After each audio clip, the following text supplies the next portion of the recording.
നീ സമ്മതിക്കുന്നുണ്ടോ? അപ്പൊ നിനക്ക് മനസ്സിലായി അല്ലേ? ത്യാഗരാജന്റെ ഭയം വരാനിരിക്കുന്ന അപകടത്തിന്റെ സൂചനയോ? ഈ ദുർമരണം നടന്ന ഏത് ആത്മാവാണാവോ നന്ദനെ പിടിച്ചു വെച്ചിരിക്കുന്നത്? നിനക്കെന്താ പേടിയുണ്ടോ?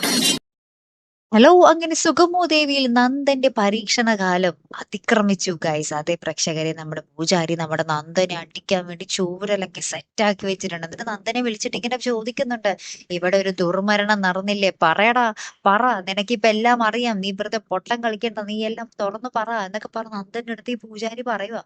അപ്പൊ നന്ദനാകെ കിളിപോയ അവസ്ഥയിൽ നിൽക്കുവാട്ടെ. എല്ലാം പറഞ്ഞാ പിന്നെ എല്ലാം തീർന്നു, തന്റെ ജീവിതമേ തീർന്നു, വീട്ടുകാരും ഇങ്ങനെ പ്രതികരിക്കൊന്നും ഒരു രക്ഷയില്ല അല്ലെ. അപ്പുറത്താണെങ്കിലും നമ്മുടെ ചന്ദ്രമതി ത്യാഗരാജനോട് പറയുന്നുണ്ട്, ചന്ദ്രോത്തൊക്കെ ആകപ്പാടെ കലങ്ങി മറിഞ്ഞടാ, അവിടെ എന്തൊക്കെയോ പ്രശ്നങ്ങളുണ്ട്, എന്തോ ഒരു ബാധ, ഒരു പ്രേതബാധ അവിടെ ചുറ്റിപ്പറ്റി നടക്കുന്നുണ്ടെന്ന് അവരിപ്പൊ പറയുന്നേ എന്ന് പറയാം. അപ്പൊ ത്യാഗരാജനൊരു പേടി. അപ്പൊ ത്യാഗരാജൻ ചോദിക്കുന്നുണ്ട്, ബാധയോ? ആരുടെ ബാധയാ ചേച്ചി എന്നിങ്ങനെ ചോദിക്കുന്നുണ്ട്. അപ്പൊ ചന്ദ്രമതി പറയുന്നുണ്ട്, നിനക്കെന്താ പേടിയോ ബാധയെന്ന് കേട്ടപ്പോൾ എന്നിങ്ങനെ പറയുന്നുണ്ട്. അപ്പൊ ഇനി എന്തൊക്കെയായിരിക്കും സംഭവിക്കാൻ പോകുന്നത്? സത്യങ്ങളുടെ ചുരുളുകൾ അഴിയാൻ പോകുകയാണ് അല്ലെ.